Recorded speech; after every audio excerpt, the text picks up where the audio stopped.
Hey everybody, welcome to Latter-day Struggles. This is your host, Valerie. I am really grateful to be with you here today. I'm going to actually take a pause on the series that Nathan and I are in the middle of and very much enjoying doing with you. I'm going to pause with you today and talk about something.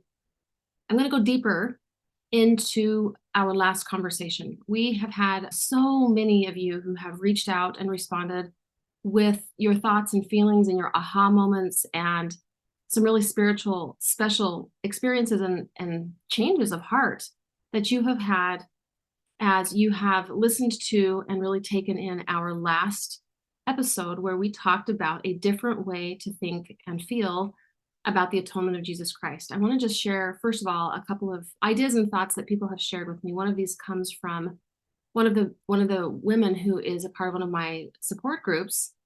And I just have thought about this, and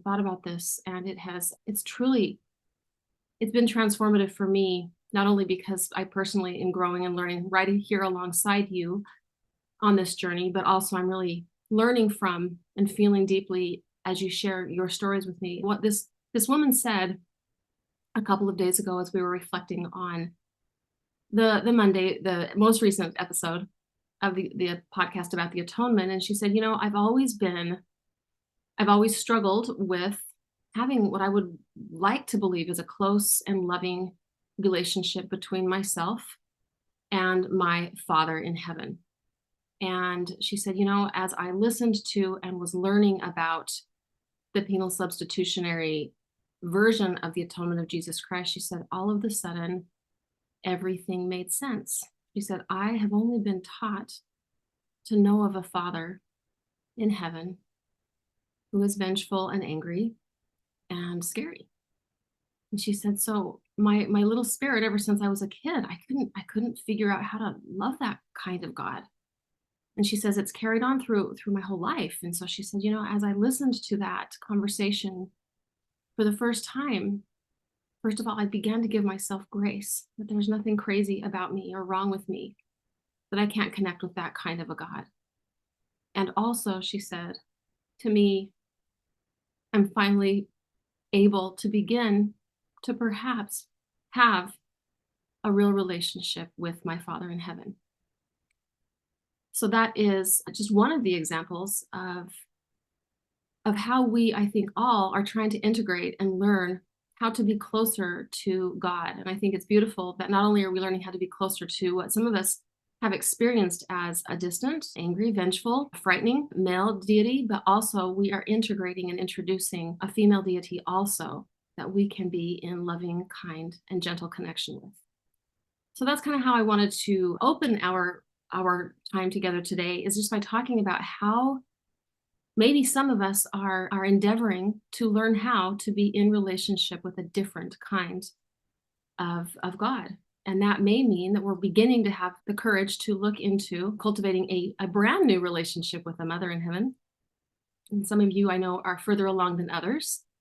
But many of us, as we do this growth expansion, this faith expansion journey, we're recognizing that, like, my goodness, we've never really been encouraged to have a relationship with the feminine face of God. And now we're also having to sort of integrate a new way of looking at our Heavenly Father, or the male face of God. So this is truly, truly a faith expansion journey on so many levels.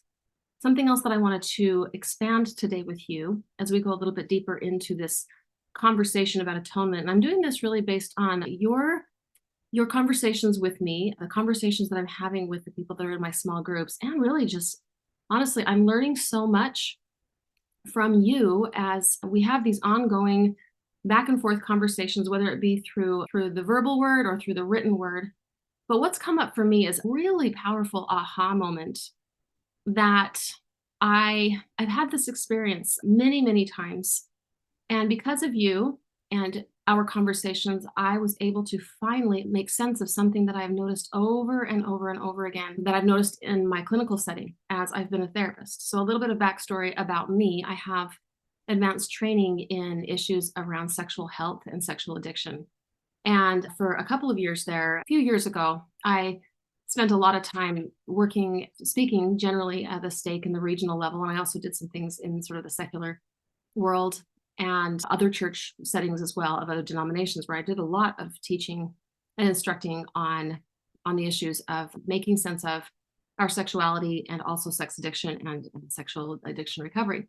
And so as a product of that, I ended up having a lot of my clinical caseload for a period of time show up with that sort of presentation. And I really learned a lot, and I really, really enjoyed this kind of redemptive work, because I noticed that if there's a place where the atonement really is needed desperately, it's needed for all of us in all things. But I guess I would have to say that if there's one population where Christianity, maybe in general, and our church, the Church of Jesus Christ of Latter-day Saints in particular, really hurts people, it's people that struggle with anything that you might call sexual addiction. Some people call it sexual compulsivity, or in short, people who struggle with having a relationship with pornography, oftentimes accompanied by chronic masturbation. And these people are in agony.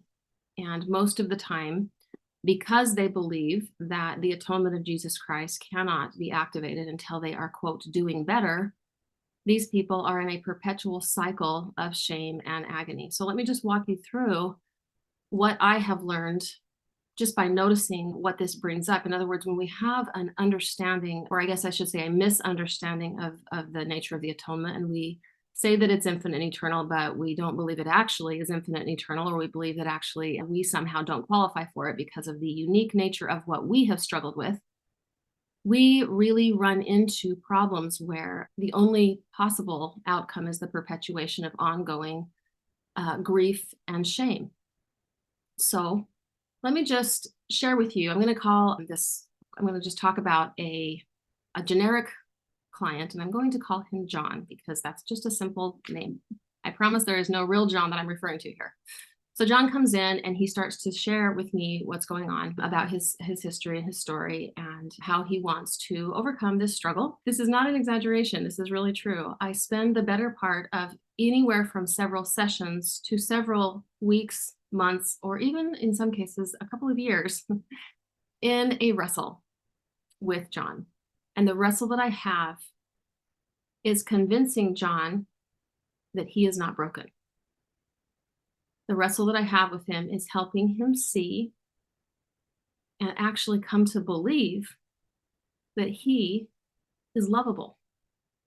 And it kind of sounds something like this: John, you've told me what you're going through. I understand. You've told me a lot of your details. You've told me what you're suffering from, what you want to overcome. And John, I'm here to say you're lovable. You're okay. The atonement has covered and will cover and already has covered all of the things that you've participated in. And he says to me, no, it hasn't. I'm disgusting. I'm a pervert. There's something wrong with me. And I'm like, no, you don't understand. We can work on these other things that you're talking to me about, but you have to understand that your worth is not on the table. It never has been. And I tell you what, you guys, John does not get this. John will not get this because there's something deep inside of him that says, you are not lovable until you stop doing this. You are uniquely broken. You are uniquely flawed because your struggles happen to be sexual in nature. You are not eligible for the infinite atonement. And so we go back and forth and back and forth. And I'm kind of, obviously, I'm just sort of trying to help you understand without going into all of the details, because I never could do that in the months and months that I work with him. But the essence of this is that I have to come to convince him through my love for him that I am only a mirror through which he can begin to understand the infinite nature of God's love and Jesus Christ's love for him, notwithstanding the fact that he is wounded and that he is in fact working through something. And until he comes to understand that, he will not be able to access the power that he has already within him, because the power comes from what am I trying to say? the engine that heals all of us is love. And so when he's marinating in his own self-hatred, and when he's marinating in what he believes is God's disgust and hatred for him, he will not be able to access what finally is the thing that will, in fact, heal him from this, which is the power of love. When the atonement is received, and when we are actually able to believe that notwithstanding our woundedness, we are already fully lovable. And when we realize that, then we begin to have and activate harness the power that is already there to heal us from our wounds. Now, in John's case, this is especially important because shame is incredibly debilitating. Most of the time when we feel shame, we want to make it go away. We want to numb ourselves out. So in the case of issues of sexual addiction or sexually compulsive behavior, oftentimes what people they go in that direction because they are in fact trying to numb themselves from some other painful kind of experience or memory or sensation. And so what we do when we shame people that struggle with this is we actually drive them towards the behavior, not away from it. And so the more he feels this internal shame or feels this obligation to feel shame as a way of sort of helping him stop, the more he will actually engage in the behavior to get a sort of a temporary respite from the behavior, because oftentimes any addictive behavior, really, whether it be alcohol or drugs or sex or shopping or gambling, whatever the thing is, when we're in that addiction cycle, oftentimes there is a very, very short-term numbing effect that happens before this cycle just kind of carries on. And so oftentimes when we evoke and invite and sometimes even insist on people feeling shame for the behavior that we're not happy with, what we're actually doing is we're driving them back into the arms of the addiction over and over and over again. And it's a cycle of despair. And it's a cycle where while the atonement has the power to heal that individual and to help them, it cannot have, it's inactive. It can't work because people don't recognize that love, self-love, and God's love for them is in fact the thing that will heal them. Because love is the activating power that helps us be made over in the image of God. Okay, so let's just talk a little bit more about how this may look. So almost inevitably, I know some people have a harder time than others, but most of the time as we work through this wrestle, it is what's growing between John and myself is he starts beginning to question the very possibility that he can be lovable while he is still wounded. And most of the time, it really comes through my curiosity, my openness, his noticing my body language, his noticing that I can tolerate whatever he has to say, and his noticing that I continuously stay close to him, stay present, stay able to accept him fully, no matter what he says, no matter how he describes it.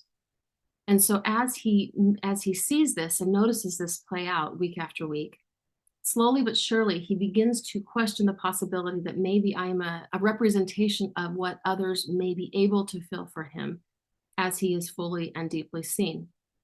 And oftentimes I'm even very explicit about, this is part of my training, is I have no problem asking, what do you think I think of you as you share these things with me? And oftentimes they begin by sort of transferring their own disgust, like you're probably disgusted or you're probably faking it. And over and over and over again, they basically have to be reminded, because I remind them directly, no, I want to hear, I want to validate the suffering that goes on behind the behavior, behind what you're experiencing.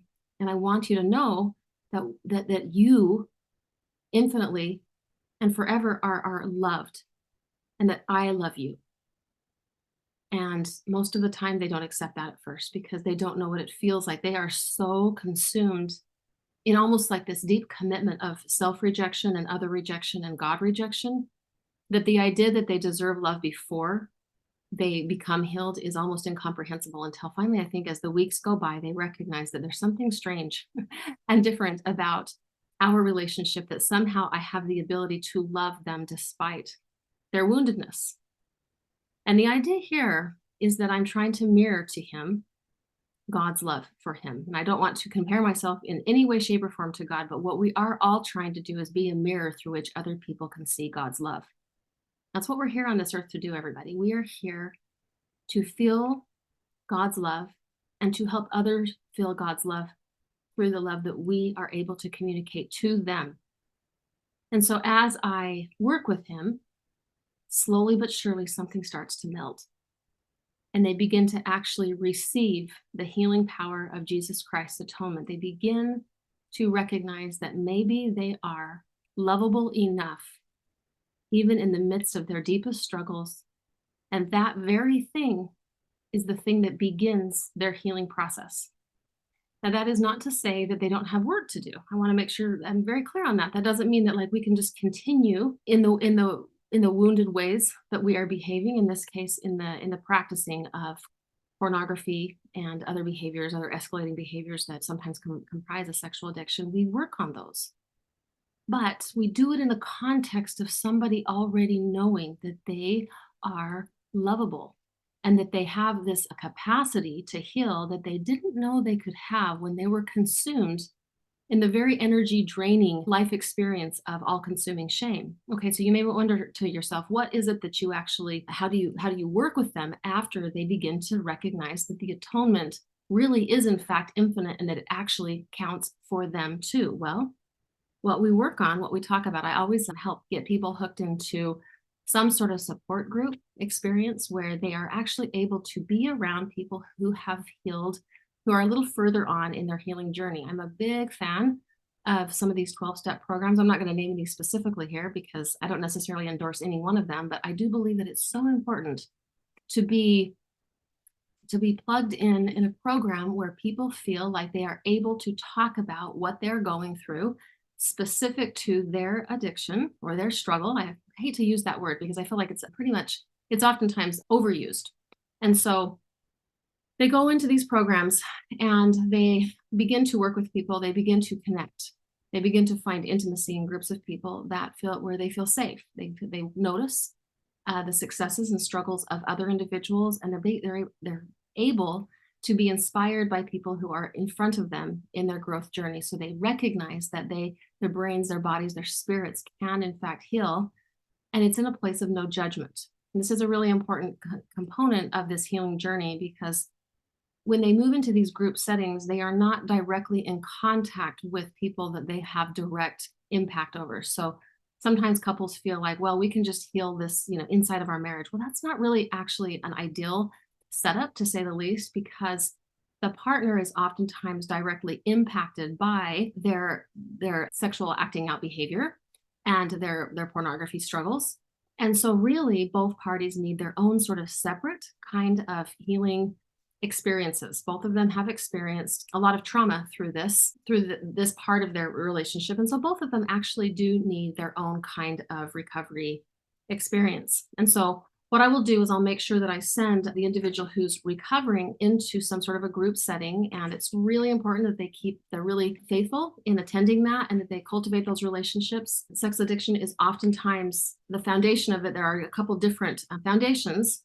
So I don't, again, want to oversimplify this, and this isn't intended to be like a full-on episode about sex addiction, but just to keep it very, very simple, oftentimes there's definitely a link in those who struggle with this and those who really have struggles in psychological, spiritual, and emotional intimacy. So recovery, an important component of recovery is actually learning how to be psychologically, spiritually, and emotionally intimate, both with our intimate partners, if we have one, or with people around us where we can feel safe and seen. Okay, so I'm going to circle back to how I directly work with somebody who has finally embraced the power of the infinite and eternal atonement, and they recognize that their sins, as it were, they're already paid for. It's already happened. And that, in fact, is the motivating power that helps them then do what they are able to do to actually be truly expanded and evolved, where they do end up having no more disposition to do that which they have struggled with before. Now, how does that happen? Well, Generally speaking, I work with people in a variety of different ways, but let me just give you a few examples. It's good for me to understand. I like to know a sexual history. I kind of like to know where they come from, how they came by, what they see as how they see sexuality, who taught them, was there a lot of shame incorporated with it? Was there an openness? Was it experienced in terms of the education side? Was it seen as something normal, healthy, adaptive, part of what it means to be human, part of what it means to be a child of God? Is that the paradigm? Or was there a little bit more shame? Was it something that was uncomfortable? Was it something that they needed to sort of self-educate around? Was there a lot of rigidity around it? Or maybe on the flip side, was there a lot of chaos around it? Did they need to feel like they needed to hide what it felt like to be maturing into a sexual being as they move through their later childhood and into their adolescent years? Oftentimes, when we have a high anxiety relationship with sexuality, in our early years, it is a risk factor for exploration in ways that are not adaptive. Okay, something else that I work with people on is I want to understand the nature of their relationships. I want to understand if it feels like the idea of connecting on an even emotionally intimate level feels overwhelming and scary for them. The way I like to think about sexuality is it is a deep and profound and beautiful expression of what it means to be human, but it's a very, very rich and full and vulnerable way to be seen and known.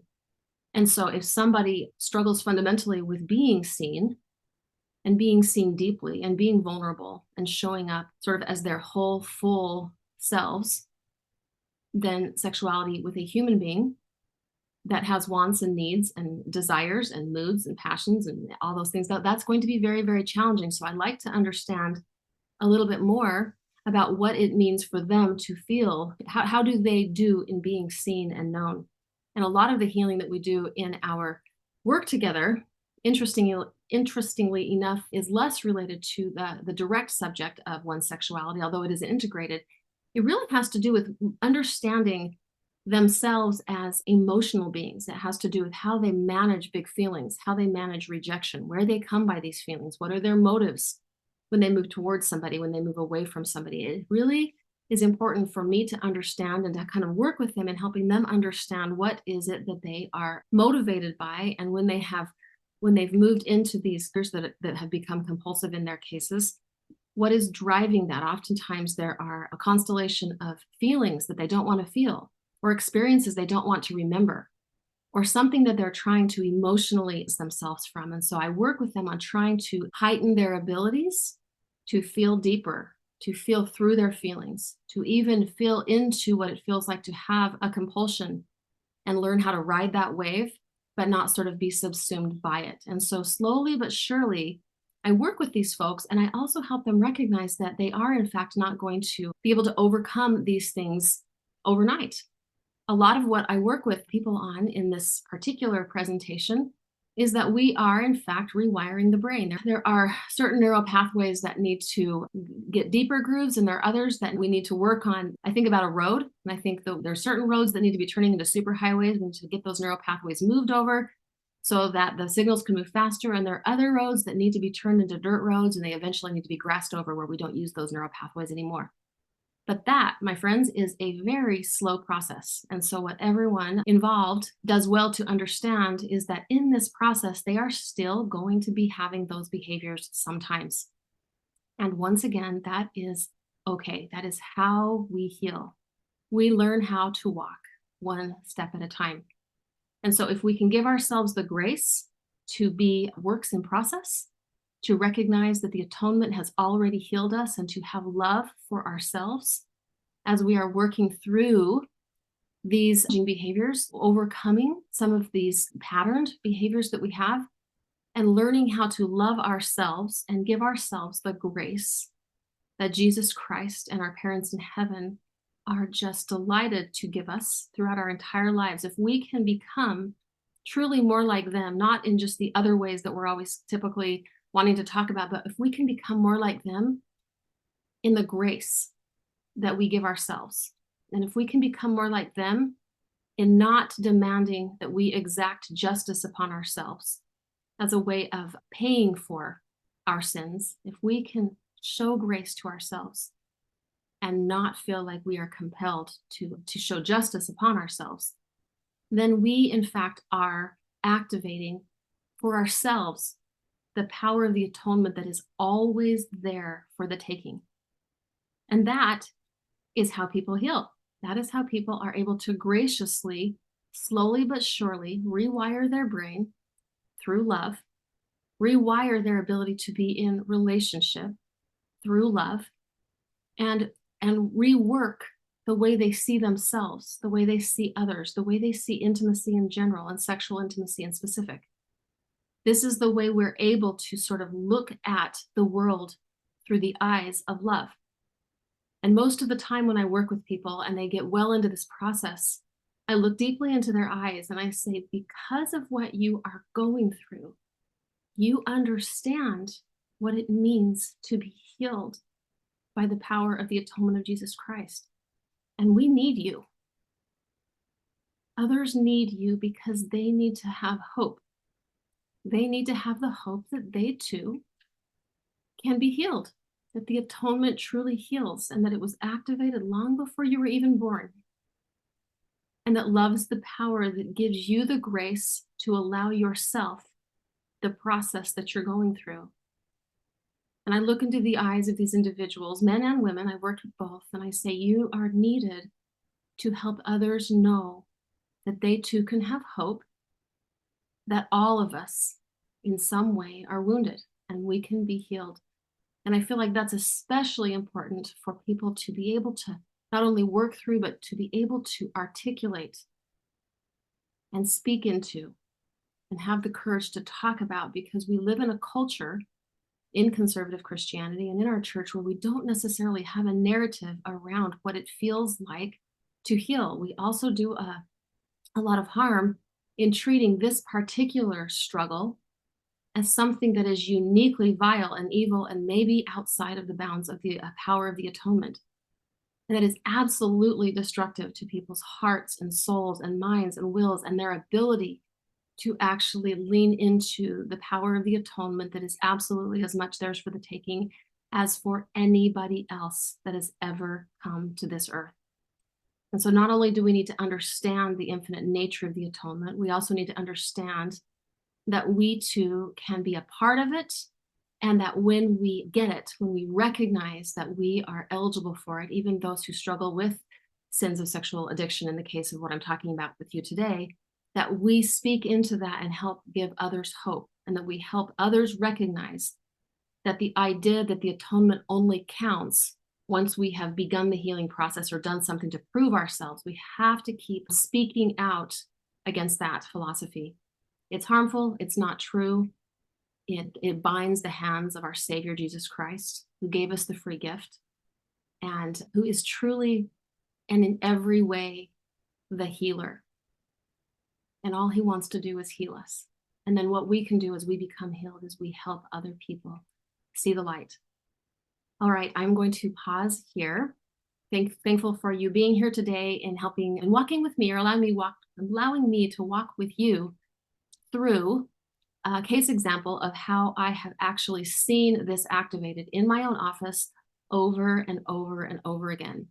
Now I've noticed that people are just determined to show justice upon themselves. They are determined that that is the only way that the atonement can work, and it's absolutely completely backwards. So I hope that you will share this with people in your lives. If you know or love anybody who struggles with this particular experience, please share this with them. Share this far and wide. I'm really appreciating those of you who are invested in spreading this, in helping other people see that we all can see and be seen by a Heavenly Father, a Heavenly Mother, and a Savior, Jesus Christ, who truly infinitely loves us. And that's what this podcast is all about. It's about growing up spiritually and psychologically and recognizing how empowered we truly are as we truly come to see ourselves in relationship with God in ways that are spiritually and psychologically healing, and really talking about these to other people. Okay, so good to be with you all. Please stop, if you will, and rate and review this podcast, and know that you're welcome. And I would love to meet some of you, or some more of you. If you're interested in joining one of my small groups, please reach out to me at info@valeriehammaker.com or on Instagram Latter-day Struggles podcast. They're growing quickly, and we're having some wonderful sacred experiences coming together in community and healing, and coming together as we work through faith expansion journeys. And I'm really enjoying you and would love to get to know you. So thanks for being with me, and we'll talk to you later. Bye-bye.